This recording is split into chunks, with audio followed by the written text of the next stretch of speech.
I kind of like that name. Volume.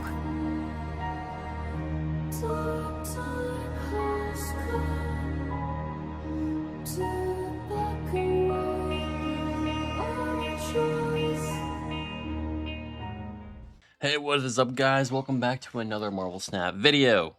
We're approaching a new season in about 31 minutes. So, this video should be out before the season hits, I hope. If not, it's all good. I'll be streaming anyway. And whenever I get codes, I'll give away battle passes for the new season. So make sure you subscribe and hit the like button, all that good stuff. And stick around for the stream. Alright, so, like we've been doing for the last couple months, we're going to be talking about progressing and like how the account's doing since, I don't think I'm a newer player anymore. I think 4 months is, or going on 4 months is now officially done being new, but it's still newer in the community when it comes to content creators because, I have a lot of cards I got to get. And I want to talk about my progression and like my thoughts on Marvel Snap like I do every month and how I'm enjoying the game. And it's always been positive and it always will probably continue to be positive because for the most part, the game is fun. The game is consistent. I have my my nitpicks with the game, but for the most part, I'm enjoying this game. Let's go ahead and talk about what I'm currently up to. So, mainly waiting for certain Series 5 cards to drop for the most part. I guess we can talk about which ones. Let me move myself over this way real fast. Boop. All right, so Series 5s. What I'm really waiting for, I think, are cards to show up in my daily shops are like cards like Headpool still. I would like cards like, Man-Spider is OP, but I personally don't want Man-Spider. So we have Headpool, Scarlet Spider, which would be kind of cool. Surge would be amazing. I would love Surge. This would be great for my zombie deck. And then I think the other big one would be Zombie Captain Marvel. So those four Series 5 cards that I would personally love to run and get. It's, daily cards are all RNG. They may never show up. If they do, great. Bundles might show up. We'll never. I know there was a Surge bundle that I missed out on because I didn't have 5K gold, which was a bummer. But it's all good. I'll get her eventually. And there's a Headpool bundle for like 3K, but the bundle is really bad. Credits these days for me are not as important as they used to be because I finished the Series 3 pack. So credits to me are just kind of extra things to do now, which I'll talk about shortly. Like my thoughts on credits after hitting Season 3 completion. Because I didn't really realize it until like now, or like until after the Series 3 completion, which was like last month, that you don't get many card income or many cards income at all after Series 3. You don't get them from you don't get Series 4s or Series 5s from the collector reserve, which is kind of dumb. I wish cards still came from this, or they gave another box that gave cards. You only get cards from collector tokens. Therefore, if you want to get cards consistently, they are trying to push you to open snap packs. And I, who don't really care about most of the cards in the Series 5 snap pack, refuse to just open a snap pack. Especially since they have the seasonal stuff. And like lately, the seasonal stuff to me has been kind of just not really for my playstyle. I mean, I think Drax would work, and I've had the potential to pick this guy like twice since he's been gone because he's been in my shop like twice, but I just have not pulled the trigger on this guy, and I don't know why. He seems good, but I don't think he'd fit in my decks very well. So I just kind of been avoiding Drax. I don't play Move, so like Lin Lee isn't very interesting to me, even though I think he's really cool. We have the Shang-Chi Master of Rings, which is also pretty solid. It's just the meta is warped itself into go big and go big quick and win 2 fields. And you just kind of like, that's it. Like the meta is just get big, right? So It's not that they're bad. It's not that they're good. It's just they're not, they don't fit in that well with my playstyle. Now that being said, let's go ahead and talk about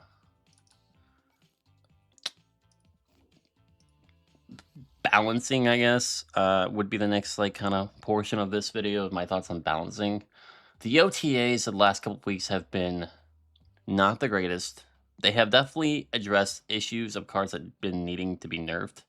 They're still missing out, in my opinion, cards that need to be buffed. Like, there are a couple cards I can mention right now that would be like, yeah, I want these cards buffed because like, they just don't get used. One of those cards being Weapon X. Someone who... I think this was the most fun season, in my opinion, since I've played.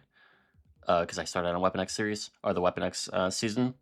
The Weapon X season to me was the most fun of all the seasons we've been through so far. So, like, from Weapon X. So we had Weapon X, Dragons, Star-Lord, and now we're going into the next season. Weapon X has been my favorite season, and I just think it's because the card was fun. Even though it's not the most meta thing, I don't even think it's meta technically because no one runs it. The card was fun and balanced. Where, you know, Shao and Star-Lord were really strong, and Shallow got nerfed, and so did Star-Lord. That being said, this card could end up seeing another nerf in the next OTAs because it's coming back since Star-Lord's nerf, and it's being spammed again. There's also Fing Fang Foom, which needs to be nerfed again, and I don't know if nerfing it, like, again, is gonna matter. It's just... Second Dinner is afraid to really nerf a card's passive, but I think in these cases, Star-Lord, Fing Fang Foom, Shallow, we could potentially see altering passives, but it's hard to say with them. It's really hard to say. I do know the second time they go to nerf a card, it usually means they're going to adjust the passive. Merlin, I think, was the example of this. Like, Merlin got a slight adjustment into his cards. It actually affected Merlin, I think, quite a bit, and now he's balanced. From what I understand, like, he's balanced. So we'll see if they do that with Fing Fang Foom and Star-Lord and Shallow. I don't think Shallow really needs nerf. I just think he's designed in a way that you can run him in most decks. And it's not a bad thing. I don't think it's a bad thing. I think he's a relatively okay card. He's still very strong. I will agree to this. But I don't think he needs another nerf. I mean, if they nerfed him again, I wouldn't be opposed. It would just hurt one of my decks. Well, two of my decks, which is my zombie deck that I've been really enjoying. I feel like he's a really good unit to pair with someone like Kitty Pryde. So I like the idea of Shallow to help out Kitty, because Kitty Pryde without Shallow isn't very good, in my opinion. Like, she needs him because she doesn't boost herself up quick enough. Even if you stack Agony on her or Hulkbuster on her, it's really hard to get her to a good place where she can straight up be a usable card. That being said, she is like the best card to run with like zombies, Hope Summer, because she's able to just keep getting replaced and bouncing back and forth to where you can keep your horde growing. Even though zombies is still very inconsistent because it all relies on this as your centerpiece and being on the field on turn 3, being on time on turn 3 or 4. It's just very inconsistent, right? So, will they nerf Shallow again? I don't know. I honestly don't know. I do believe they'll nerf Fing Fang Foom again. I think this card is deserved to be nerfed again. I think it's still way too strong. I know the purpose of this card is to just straight up win a zone, and I know it costs 7, but it's just too strong on its own.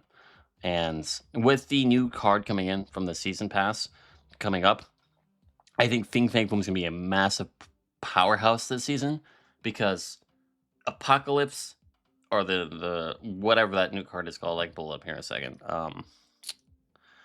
The new Battle Pass card is going to promote frontline gaming on your front row.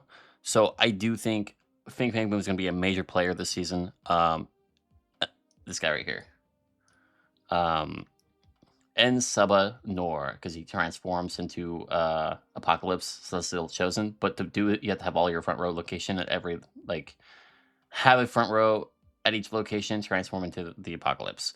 I think think Faithun's gonna be a major player this season. I think, honestly, I am expecting my favorite card to also be a major player this season because, like, he loves that shit. He'll eat it up, which is Phantom X. I love Phantom X. He's my favorite card in the game at the moment. I think he'll be pretty solid this season because, like, hey, more front row consistency, more negative two affliction for him. So he might be a bit more consistent this season, assuming that this season pass card is popular. Which, if you want to have a chance to win a code or whatever, whenever I get my codes, I will try to hook someone up. So Phantom X, I do think he'll be a major player this season. At least he might not be the most popular meta deck, but I do think he'll have a meta deck out there that is used if this battle pass unit is looking to be front row heavy, right? So I think FFF is a foot in for this meta. I'm pretty sure Phantom X is probably gonna be a foot in for this meta. I'm pretty sure Shallow is gonna be a foot in for this meta. Hella's been popping off. I wouldn't surprise me if Hella still stays. Hella's just annoying. Hella's stupid. That deck is dumb because it runs like everything big in it. So I imagine those will be pretty popular. I've been using this Destroy deck. Remove Weapon X, put Head Pool in there, and you'll have a good time. I run Weapon X off just Copium, and I don't have Head Pool. And the idea is you get really big with Deadpool, and then you have a free cast on Death if you want to buff with a Shallow. Or you can just buff, Deadpool again with Shallow and make him big as well. And you have two avenues of this big creatures along with Venom. So it's really kind of interesting for Destroy. Destroy is really going to be probably popping off again soon. It's never been like the best deck, but it's never a bad deck to use. And with Shallow in the deck and people utilizing like Headpool, Deadpool X, More X, Nico, Agony, all those cheap budgetable like cards you can double down on to make his passive proc. And then like with Death being cheaper the more you kill in general on the field, it's just he's just kind of a foot in for this deck because it just makes sense.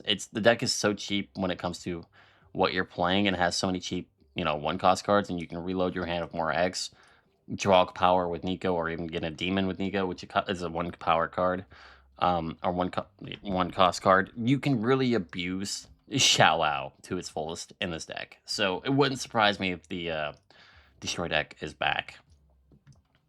It wouldn't surprise me. As you can kind of see, I don't really use Star-Lord, and I was one of the ones that was excited for his release, and then it happened. His busted ass was busted, and everyone was running it, and it was just not fun.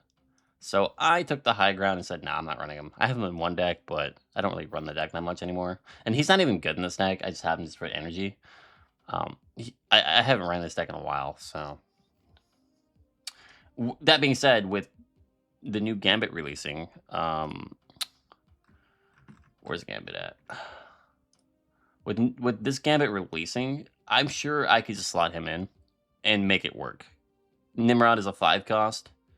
Gambit would probably work with how Nimrod works. You destroy Nimrod, get 2 in return. That is a total power cost alone. Pretty sure 5 just having 1 respawn. So I'm sure Gambit would work in that style of deck. So we'll see how he actually works in reality. I'm excited for Gambit. I think he'll be okay. I don't think he's going to be absurd. I think he's going to be a card that it's essentially like a budget Gambit card, like the other Gambit. He's the same cost, he's the same power. The only difference is you're not discarding to destroy, you're just using creative cards to make him proc. So he'll be interesting to see how good he is. I assume he'll be solid. But I don't think he's gonna be popular due to how he's ran, unless you're like a fan of like Scarlet Spider or like Doom and Nimrod. I think those will be the decks that use him or utilize him the best. So we'll see. Now to talk about my overall thoughts of like the progression since I've been, I'm going on to my 4th month, right? Progression has slowed a lot, and it's not because of any reason except for RNG. And the RNG is daily cards. I refuse to just straight up buy Series 5 cards for 4,000 when there's 108 of them and there's only like 5 that I really want to hunt for right now. It's the same thing with season fours. I don't want to just buy season fours to get season fours. I'd rather wait for the rotation to have them rotate in because there's not many that I would want. Like I would probably consider picking up Zombie Century. I would probably consider picking up. I don't even know at this point. Like if I was a move player, this for sure. Grandmaster is really good right now. Elsa Bloodstone is pretty good right now. Deafening Horde is always solid. Like there's definitely stuff in here that's good, but I'd rather just pick up Series 5 cards because they're stronger and they're easier to slot into your decks, especially since that's their purpose. So I'm kind of just chilling on 10k again, waiting for certain cards to roll in, and this guy might be pretty good next this coming up season just because he rocks. But yeah, so since I'm not a bounce player or a move player, I've been kind of avoiding those cards and waiting to finish my decks before I move on to my next archetype, which I don't know what my next archetype's going to be right now. Because I have 3 decks that I'm running and they're all relatively different from each other. So what I would like to see Second Dinner eventually do, I don't know if they're ever going to do this, but I would like to see them add a weekly bundle, or it's not a bundle, but like a weekly shop added to this, even if it's like at the bottom, where you get to pick a variant, or not a variant, you get to pick a card from Series 5s and buy it once a week. You just get a consistent purchase once a week, even if it's just 6.5k or whatever it is, just so you can progress your account a little faster. Because like it sucks waiting every day for nothing. It does, and I hope they know that. And I don't want to be the guy, but I'm not buying a Series 5 pack. Hell no. I might get something like I don't even want to use, like Anti-Venom. Like what? Why? Why would I use that? He's got his own unique decks, but like I don't want him personally. Like I don't want Gilgamesh. Like I'd rather just get my consistent cards and buy what I'm waiting for. And it'd be cool if there's like a weekly bundle or weekly pack or weekly card that you could, select by going in there, picking your card, buying it for 6.5k or whatever it is, and having that consistency once a week to where if your cards don't roll in within a week, you have at least one way to get a card once a week to slowly catch up, right? So that'd be something that I would like to see them add. Whether they do it or not, I don't know. I doubt they would. They have no reason not to, but they have no reason to as well. It just depends on what's being asked, and that's something I would personally like. So outside of that one nitpick, I think the game is doing really well.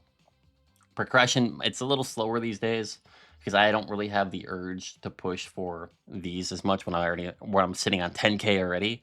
It's like, bruh, I have 10k in my box. Like, I doubt I'm gonna get all my cards back to back to back to back to back to back. It could happen, but I doubt it. And if it does doubt it, or if it does happen, I'll use my credits to get more collector tokens. But it hasn't happened, so I haven't needed to spend over. That. Let's see. The most that I spent in a day or in a rotation was 9,000 because Hope Summers rolled in, and so did the Horde. It's Hope Summers and then something else here. What was it? I forget exactly, but it was for my zombie deck. I'm sure if I looked at it, I could probably figure it out. Is it? I think it was Zombie Giant Man. I'm pretty sure he is not a Series 5. I think he's a Series. Yeah, it was. Yeah, okay. So it was Hope Summers and then Giant Man. They both popped up in the same shop, and I bought them both because I've been wanting to build a zombie deck. Right. So that was the one day I spent 9,000 tokens, but I'm at 10,000. So it's like, hey, man, hey.